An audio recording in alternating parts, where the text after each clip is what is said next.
우리 하나님의 말씀 듣겠습니다. 사도행전 1장 3절서부터 5절까지 말씀입니다. 사도행전 1장 3절에서 5절까지의 말씀. 그가 고난받으신 후에 또한 그들에게 확실한 많은 증거로 친히 살아계심을 나타내사 40일 동안 그들에게 보이시며 하나님 나라의 일을 말씀하시니라. 사도와 함께 모이사 그들에게 분부하여 이르시되 예루살렘을 떠나지 말고 내게서 들은 바 아버지께서 약속하신 것을 기다리라.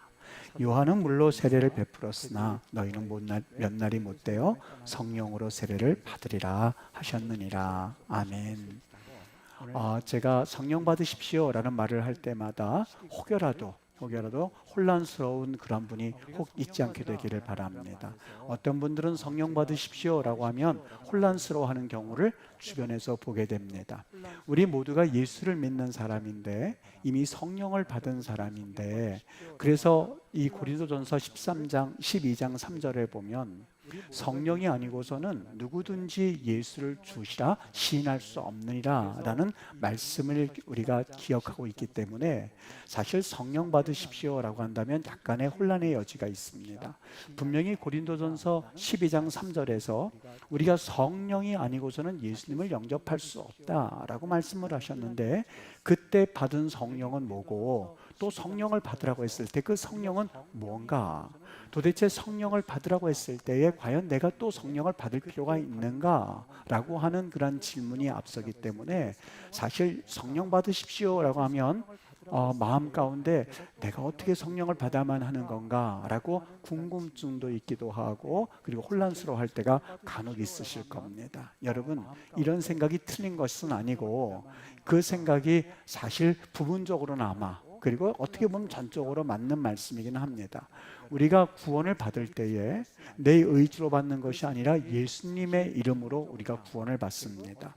그리고 예수님을 영접했습니다. 예수님이 내 안에 계신다는 사실이 맞습니다. 그런데 이 예수님께서 우리에게 성령의 은혜로 구원을 받게 하셨습니다만, 성경에는 분명히 그 구원받을 때, 다시 말하면 내가 거듭날 때 경험하는 그 성령과 또한 성령의 세례라고 하는 것이 또 한 번 있음을 우리는 성경을 통해서 알게 된다는 것이죠.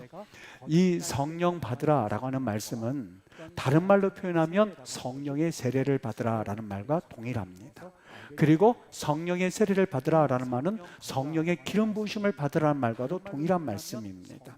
다른 말로 말하면 이렇게 여러 가지 표현할 수가 있는데, 예수로 인하여서 새로 태어나는, 그래서 내가 거듭남의 사건은 분명히 성령의 사건이고 성령께서 하시는 일입니다. 그런데 이 거듭남의 사건과 그리고 성령의 세례를 받는 그 사건은 두 가지 다른 체험입니다. 거듭남의 사건은 성령께서 역사하셔서 받는 첫 번째 은혜의 사건이라고 한다면, 성령 세례의 사건은 내가 거듭나서 구원받은 그 사건 이후에 나타나는 두 번째 은혜의 사건이 바로 성령 세례라고 하는 것이죠. 성경이 이것을 뒷받침하고 있습니다. 사도행전 1장 5절에 보면 예수님께서 이런 말씀을 하셨죠. 너희는 몇 날이 못 되어서 성령으로 세례를 받을 거다, 이렇게 말씀을 하셨습니다. 여러분, 이 말씀을 누구에게 하였는지 우리는 주목할 필요가 있는데요, 특별히 성령으로 세례를 받으라 라고 하신 말씀은 구원받지 못한 사람에게 하신 말씀이 아니라는 거예요. 너희가 몇 날이 못 되어 성령으로 세례를 받으라 라고 하는 그 말씀은 구원을 경험하고 예수님의 제자가 된 사람들에게 예수님께서 너희들 몇 날이 못 되어서 성령으로 세례를 받을 거야 라고 말씀하셨다는 사실입니다. 예수님도 이것을 분명히 하셨습니다. 분명히 인정하셨습니다. 요한복음 15장 3절에 보면 너희는 제자들을 말하고 있거든요. 이 말씀, 너희들은 몇 날이 못 되어서 성령으로 세례를 받을 거야 라는 그 말씀하시기 전에 분명히 너희는 내가 일러준 말로 이미 깨끗하여졌느니라 라고 말씀하셨습니다. 여기 깨끗하여졌다라고 하는 것은 예수님을 알지 못하고 구원받지 못했던 삶, 그런 인생이었습니다만 예수님을 경험하고 그들은 성령의 은혜로 거듭남을 경험한 사람들입니다. 구원받은 사람들입니다. 천국 갈 확신이 있는 사람들이고 그리고 구원의 확신이 있었던 사람들에게 예수님께서 이미 깨끗하여졌다라는 표현을 쓰셨습니다. 물론 다는 아니지요. 여기 깨끗해졌다는 말은 born again, 다시 거듭났다는 말인데 다는 아니었습니다. 분명하게 요한복음 13장 10절에서 예수님이 제자들 향해서 너희가 모두 깨끗하단다, 그러나 다는 아니다 라고 말했어요. 누구를 말하는지 금방 여러분 머리에 떠오르시죠? 12명의 제자들이 다 구원을 받고 12명의 제자들이 다 은혜를 경험한 것이 아니라 다는 아니라 한 명이 제외되었습니다. 가룟 유다였습니다. 공간적으로 예수님과 같이 있었고 시간적으로 예수님과 같이 있었습니다만은 그들 가운데서 바로 한 사람 유다만큼은 그 구원에서 제외가 되었다는 사실이에요. 그 구원에서 그는 배제가 됐다는 말이에요. 여러분, 우리는 여기에서 한 가지 중요한 교훈을 깨닫게 됩니다. 내가 몇 년 동안 신앙생활을 했느냐, 내가 교회에 얼마나 많이 다녔느냐라고 하는 것과 내가 구원받았다, born again, 다시 태어났다는 것과는 상관이 없을 수 있다는 말이에요. 너희가 다 깨끗하지만, 너희가 다 구원 얻었지만 다는 아니니라, 여기 유다는 제외되었다는 말입니다. 여기 가룟 유다를 제외한 제자들 향해서 예수님께서 너희가 다 깨끗하나 몇 말이 못 되어서 성령으로 세례를 받으리라 라고 말씀하신 것을 보면, 거듭남을 위한 성령의 사건과 그리고 성령의 세례라고 하는 것이 따로 다른 체험이구나 하는 것을 알 수가 있죠. 사도행전 8장 12절에 보면 세례를 경험한 신자들의 무리가 나옵니다. 그들은 빌립이 전도했던 사람들입니다. 처음에 그들은 시몬과 같이 거짓된 능력을 가진 사람에게 속아서 살았습니다만 빌립이 그들에게 복음을 전해서 구원시켰거든요. 이 사실이 예루살렘에 있는 모든 사도들에게 알려졌습니다.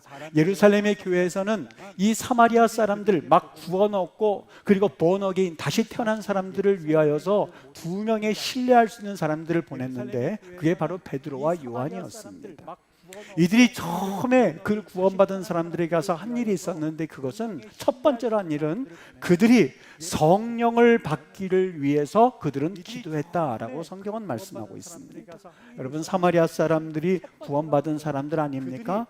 지금 빌립을 통해서 그들은 말씀의 은혜를 경험하고 천국에 대한 확신을 가지고 다시 거듭난 사람들 아닙니까? 그런데 그런 사람들에게 가서 베드로와 요한이 첫 번째로 했던 사역이 있다면, 하나님, 여기 구원받은 이 사람들이 성령을 받게 해주시기를 원합니다.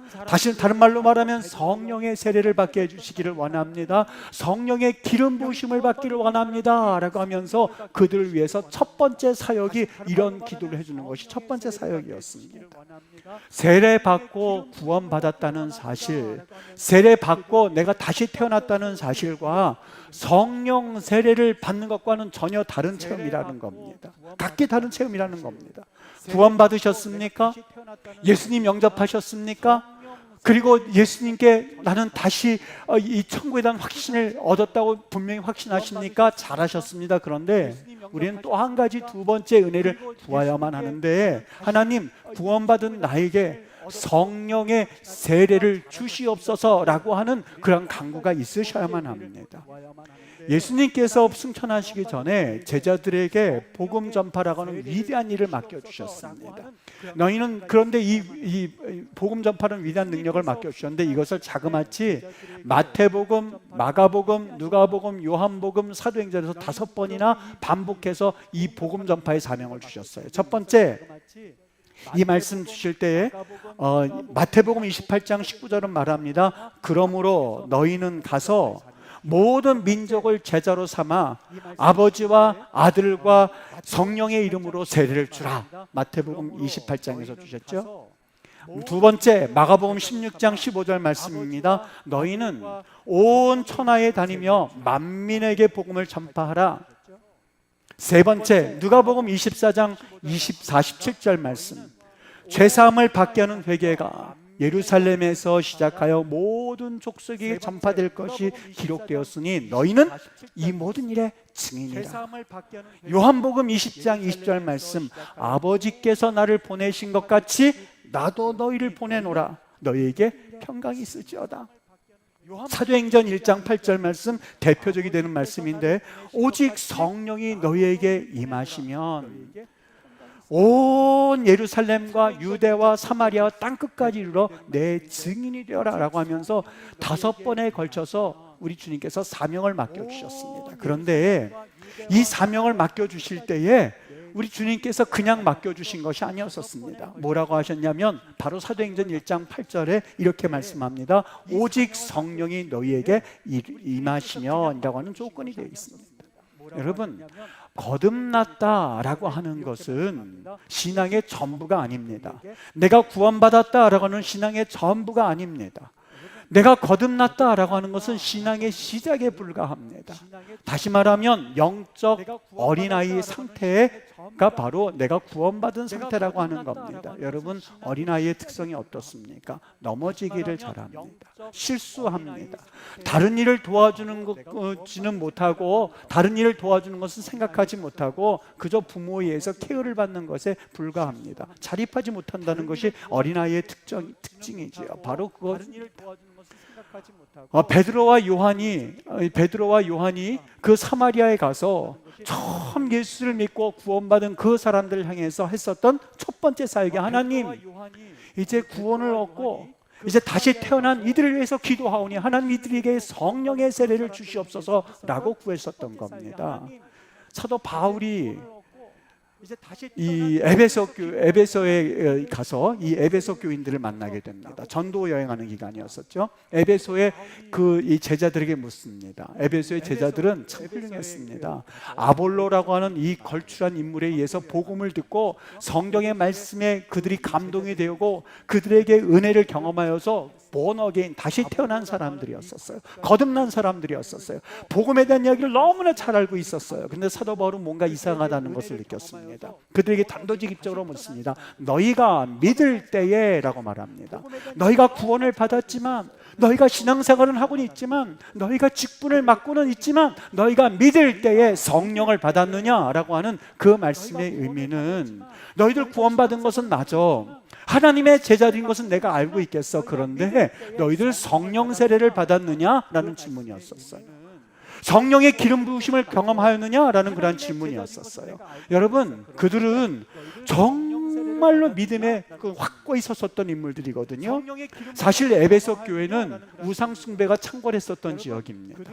에베소 교회는 사실 여러 가지 시험거리가 많았던 적인데, 거기에서 사실 그들이 믿음 생활을 하였다는 것은 의심할 여지가 없었던 사람들이었음에도 불구하고 사도 바울은 물어요. 너희가 믿을 때에 성령을 받았느냐라고 말합니다. 여러분, 이것은 우리 기독교인들, 하나님을 믿는 이들에게 있어 얼마나 중요한지 모릅니다. 하나님 앞에 성령의 세례를 경험하였느냐, 그렇지 못하였느냐라고 하는 것은 조금 전에 5번에 걸쳐서 예수님이 우리에게 사명을 주셨는데 그 사명을 감당할 힘이 있느냐 없느냐의 차이에 달려 있습니다. 베드로를 보십시오. 그런 구원을 받았지만 성령의 세례를 경험하지 않고서는 사실 아무 일도 하지 못했습니다. 예수님이 사도행전 1장 8장에서 너희는 사마리아와 온 유대와 사마리아 땅끝까지 이르러 내 증인이 되리라 라고 말했음에도 불구하고, 그는 그 사명을 받은 사람임에도 불구하고 사실 하나님 앞에서 그 사명을 감당할 만한 힘이 없었습니다. 어린 여종 하나가 그를 향하여서 너도 갈릴리 사람 예수와 함께 있지 않았더냐 라고 했을 때 그는 도망가고야 말았습니다. 예수님을 부인하고야 말았습니다. 그런데 성령 세례를 경험하고 나서는 그는 달라졌습니다. 과거의 어린아이의 신앙, 과거에 구원받은 것으로 끝나는 그 신앙의 사람이 아니었습니다. 그래서 예수님이 말씀하셨어요. 사도행전 1장 8절 말씀에 그냥 복음을 전하라고 한 것이 아니라 성령이 너희에게 임하시면이라고 되어 있습니다. 또 다른 말로는 위에서 능력이 입히울 때까지 기다리라라고 말씀하셨어요. 예수님은 알고 계셨어요. 이 귀한 사명을 너희에게 주지만 너희들이 그냥 위로부터 내려오는 성령 세례를 경험하기 전까지는 능력이 입히울 때까지는, 성령의 기름 부심을 경험할 때까지는 이 사명을 감당할 수에는 너희들이 너무나 벅차다는 것을 예수님은 잘 알고 계셨어요. 어린아이 같은 그런 모습 가지고서는 이 사명을 감당할 수 없다는 것을 아셨다는 이야기입니다. 여러분 가만히 생각해 보십시오. 얼마나 놀라운 역사인지 모릅니다. 얼마나 놀라운 이야기인지 모릅니다. 그들이 성령 사건을 경험하고 나서는 과거의 어린아이의 모습을 벗어나서 달라졌습니다. 과거에 너도 갈릴리 사람 예수 함께 있지 않았더냐 라고 했을 때에 그냥 도망갔던 베드로가 성령 세례를 경험하고 나서는 사도행전 5장 30절에 담대히 말하지 않습니까? 너희가 나무에 달아 죽인 예수를 우리 조상의 하나님이 살리리라 라고 말씀합니다. 여러분 이것이 베드로의 모습이었습니다. 여러분 베드로가 설교할 때 3,000명, 5,000명이 회개해서 초대교회가 막 번성하기 시작했습니다. 불어나기 시작했습니다. 부흥하기 시작했습니다. 여러분 거기에 성경 공부가 있었겠습니까? 거기에 큐티가 있었겠습니까? 거기에 어떤 조직이 있었겠습니까? 아니면 어떤 훈련을 받았을까요? 아니에요. 그렇지 않아요. 성령에 붙잡힌 바 되니까 성령의 세례를 받고 나서 초대교회가 세워진 거예요. 오늘날 이런 교회 역사가 일어나게 되기를 주의 이름으로 축복합니다. 성령의 기름 부심이 있어야만 하는 거예요. 개인적으로도 임해야 합니다만 이 성령 세례 사건은 교회적으로도 임해야만 합니다.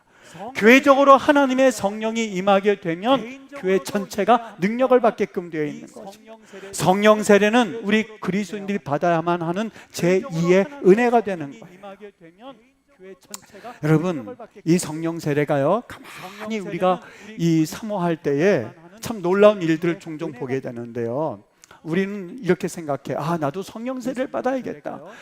어떤 분들은 성령 세례를 경험하고 방언도 받고, 어떤 사람들은 성령 세례를 받고 이 통번도 받고 그러는데 나는 왜 그것을 받지 못할까 이렇게 생각을 하는데, 잘 들으시길 바랍니다.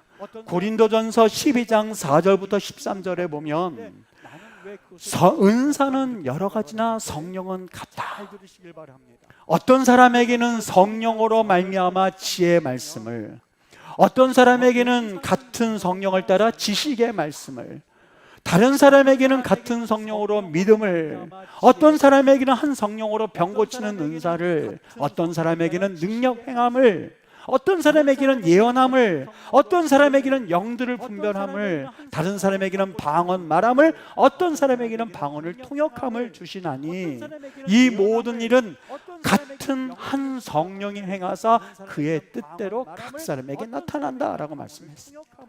성령 세례를 받고 나면 여러분 방언을 다 말하는 것이 아니라, 방언을 말하는 사람들도 있고 방언을 못한다고 해서 실족할 필요가 없어요. 어떤 분들에게는 지혜의 말씀을. 여러분 제가 오늘 여기에 이 성령의 설교를 하기 전에 뭐라고 기도했는지 아십니까? 저 혼자 방에 앉아서 이렇게 기도했어요. 하나님, 나에게 먼저 성령의 세례를 경험하기를 원합니다. 오늘 저에게는 말씀을 증거하는 말씀의 은사가 하나님 성령의 세례로 나타나게 하셔서, 하나님 이 성령 세례를 경험하는 사람들이 또다시 나타나게 하셔서 그들이 방언이 터지게 하시고, 믿음이 깊어지게 하시고, 병 고치는 은혜가 나타나게 하시고, 방언 통렬함을 나타나게 하시고, 섬기는 은사가 나타나게 하시고, 높이는 은사가 나타나게 하시고, 하나님의 말씀을 깨닫는 은사가 나타나게 해주시옵소서. 그것이 저의 성령 세례에 체험되게 해주시옵소서 하고 기도하고 올라왔습니다. 여러분 오늘 하나님의 말씀이 증거되어져서 성령 세례를 받을 때에 여러 가지 은사로 나타나게 되는 법이거든요. 어느 여집사님의 간증이에요. 이분이 구원 성령 세례를 받을 때에 여러 가지 은사로 나타나게 되는 법이거든요. 어느 여집사님의 간증이에요. 이분이 구원 성령 세례를 받을 때에 여러 가지 은사로 나타나게 되는 법이거든요. 어느 여집사님의 간증이에요. 이분이 구원 성령 세례를 받을 때에 여러 가지 은사로 나타나게 되는 법이거든요. 어느 여집사님의 간증이에요.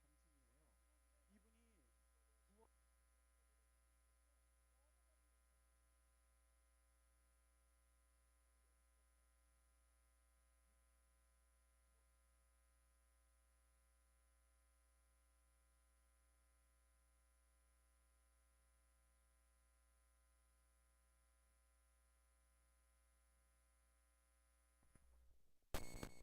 너무너무 사랑스러워 보이기 시작하더랍니다. 여러분, 고린도서 12장 1절엔 분명히 말합니다. 이 모든 일은 같은 한 성령이 행하사 그의 뜻대로 각 사람에게 나누어 주는 것이다. 구원받고 그리고 다시 갓 태어난 그리스도인들은 성령 세례를 경험해야만 합니다. 성령 세례를 경험하게 되면 하나님의 새 나라를 경험하게 됩니다. 두려워서 복음을 전하지 못하던 이들이 성령 세례를 경험하게 나면 가서 예수 믿어봐. 여기에 놀라운 신기한 비밀이 있어 담대하게 외치는 겁니다. 그동안 미워서 어쩔 줄 모르고 그런 불불불 떨던 사람이 성령 세례를 경험하게 되면 내가 왜 그랬지? 라고 하면서 그 마음이 녹아지게끔 되어 있는 겁니다. 강팍하여서 하나님 앞에 희생하고 헌신하기를 두려워했던 그 마음들이 내가 왜 그런가? 나 하나님 앞에 자꾸 헌신하고 싶어. 나 하나님 앞에 자꾸 드리고 싶어. 나 하나님과 교제하고 싶어 하는 마음으로 바뀌어지는 겁니다. 마음에 화가 나고 분노하던 그 성품이 내가 이제는 왜 그랬을까? 과거에 내가 왜 그랬을까? 라고 하면서 하나님의 성령의 세례를 받은 사람은 그 마음이 녹아지게끔 되어 있는 거거든요. 신앙의 틀이 바뀌어지게끔 되어 있습니다. 성령의 기름 부으심이 임하면 자기를 초월하게끔 되어 있습니다. 내 가치관이 바뀌어지고 내 이성이 바뀌어지고 이성이 깨어지기 시작하고 그토록 믿겨지지 않던 성경 말씀이 믿어지기 시작하고 복음의 말씀을 증거할 때 그 말씀에 확신이 들어가기 시작하고 하나님의 말씀을 증거할 때 여기에 능력이 나타나기 시작하고 그 말씀이 증거되어질 때 내 언했던 입술이 변하여서 하나님 앞에 영광 돌리는 입술로 바뀌어지게 되고 하나님 앞에 내가 기도하지 못했던 입술들이 변하여서 하나님 나 기도하기를 원합니다. 나 하나님 앞에 간구하기를 원합니다. 과거에는 5분 기도하면 1시간 기도했던 것 같은데 성령의 세례를 경험하고 나면 1시간이 변해서 2시간이 되어지고 하루 종일 하나님 앞에 앉아있는 것이 너무나 나에게는 기쁨이 되는 그런 삶, 이것이야말로 성령 세례를 경험한 이들의 삶이 되는 것입니다. 여러분, 이것을 원하지 않습니까? 생수의 강이 흘러넘치는 은혜의 역사가 있어야만 합니다. 여러분, 이것은 개인도 필요합니다만 교회도 필요합니다. 성령의 세례를 경험한 교회와 성령의 세례를 경험하지 그냥 사람만 많은 교회와는 차원이 다릅니다. 그냥 구원받은 사람들이 가득 모여 있다면 사실상 그것은 또 하나의 짐밖에는 되지 않습니다. 생각해 보십시오. 10,000명 되는 어린아기들이 우글우글 된다고 생각해 보십시오. 그 아이들이 젖주고 또한 그 아이들을 먹여주고 또한 그 아이들을 재워주고 그 아이들의 여러 가지 뒤처리를 해주고 하는 일들이 얼마나 고된 일이겠습니까? 그러나 1,000명, 100명이 됐다 한다 할지라도 여기에 장령과 같은 그런 어른들이 있다면 힘들이지 않는 겁니다. 바로 이 차이입니다. 하나님 안에서 우리가 성령 세례를 받아야 되느냐 말아야 되느냐 하는 것은 선택의 여지가 없습니다. 구원받으셨습니까? 생수의 강이 흘러 넘쳐야만 합니다. 교회도 성령의 세례를 받아야만 합니다. 목회자도 성령의 세례를 받고 설교해야만 그 설교 말씀에 생명이 있는 겁니다. 직분자들도 하나님 앞에 성령 세례를 경험하고 하나님 앞에 헌신할 수 있어야만 합니다. 내 생각대로 헌신하고 내 방법대로 헌신하고 내 뜻대로 하나님 앞에 나간다고 해서 주님이 기뻐하시는 것 아닙니다. 마치 베드로가 내가 능력받지 않냐고 말씀 증거로 나갔을 때에 한 어린아이의 종으로 인해서 너도 저 갈릴리 사람 예수와 함께 있지 않았느냐 했을 때 도망갔던 역사처럼 사실 아무런 힘도 아무런 능력도 발휘할 수 없는 겁니다. 베드로는 예수님을 사랑하는 마음에 쫓아갔지만 예수님을 향해서 그 어떠한 이야기도 하지 못한 채 그냥 도망치고야 마는 인생이 되고야 말았습니다만 하나님, 예수님께서 그걸 알고 계셨어요. 위로부터 내려오는 능력이 덧입히울 때까지, 거기 능력이 덧입힌다는 것은 옷 입는다는 말과 똑같은 헬라어로 쓰여져 있습니다. 성령의 옷을 입고 나면 그 사람의 가치관이 달라집니다. 그 사람의 내면이 달라지게 됩니다. 그 사람의 속사람이 바뀌어지게끔 되어 있습니다. 그리고 강대상에서 생수의 강이 흘러넘칠 때 그 생수의 강을 마시면 여기엔 생명을 얻고 성령의 세례를 경험하게 되는 겁니다. 여러분, 이것을 원치 않으십니까? 언제까지 감동 없는 그리스도인의 삶을 지속하시겠습니까? 언제까지 나 하나 문제로 인해서 하나님 내 문제, 하나님 나로 인해서 사시겠습니까? 우리 주위에는 얼마나 죽어가는 영혼들이 많이 있는지 모릅니다. 얼마나 피폐해져가는 심령들이 많은지 모릅니다. 선교지에 많은 영혼들이 죽어가는지 모릅니다. 선교해야 할 나라들이 얼마나 많은지 모르겠습니다. 우리 주님께서 분명하게 대사명을 주셨어요. 여기서 대사명이라고 하는 것은 예수님이 승천하시기 전에 마지막 주셨던 사명이기 때문에 그래요. 성령이 너희에게 임하시면 성령의 세례를 말해요. 성령의 세례가 경험되어지면 사마리아와 온 유대와 땅끝까지 이르러 내 복음의 증인이라고 하였는데, 여러분 이것이 우리의 사명인 줄 알고 우리는 성령 세례를 받기 위해서 구할 수 있어야만 합니다.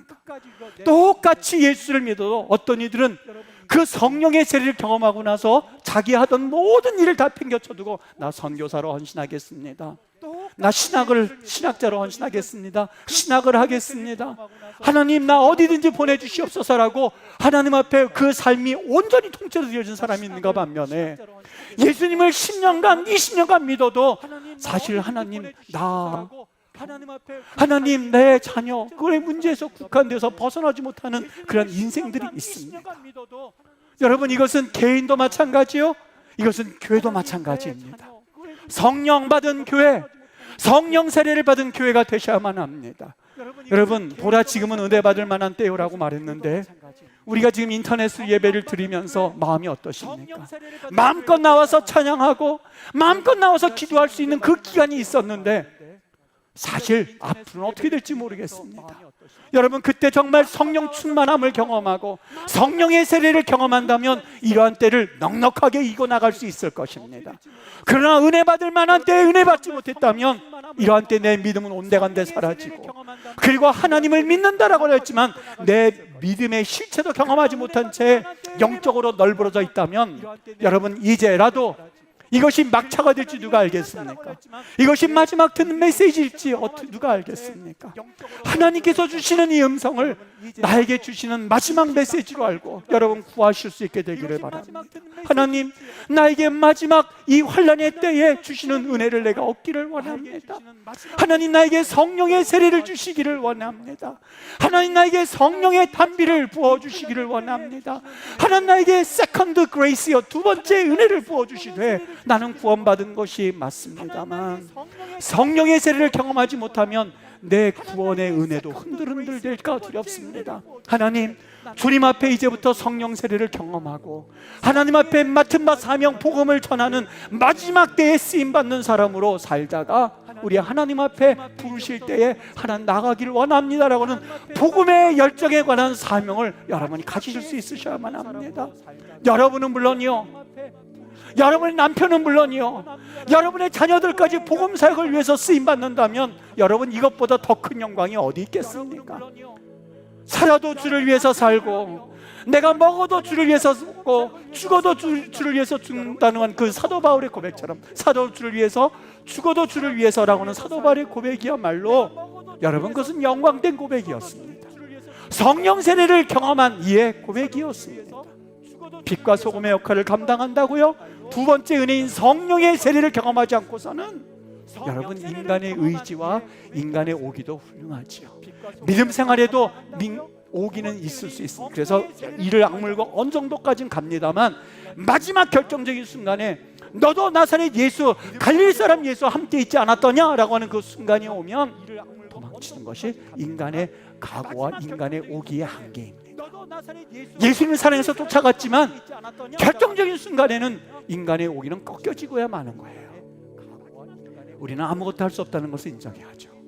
나는 아무것도 아니라는 것을 인정해야죠. 나는 하나님의 은혜 아니고서는 아무것도 아닙니다라는 것을 인정하고 두 번째 세컨드 그레이스, 두 번째 은혜를 구하셔야만 합니다. 성령 세례입니다. 성령이 더 피울 때까지입니다.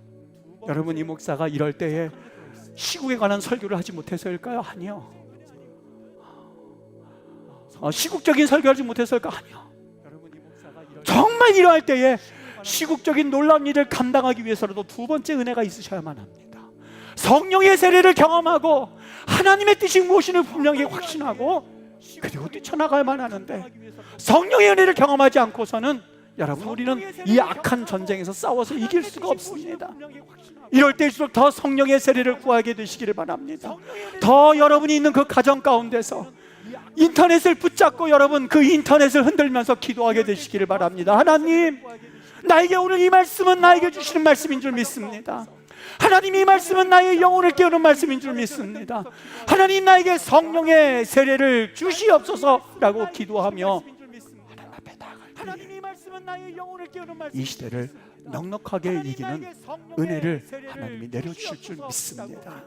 이런 귀한 성령의 세례 역사가 오늘 예배하는 우리 임마누엘 교회 성도님들 위해 정말 생수의 강이 흘러넘치는 것처럼 하나님께서 흘러넘치게 하여 주시기를 주님의 이름으로 축복합니다.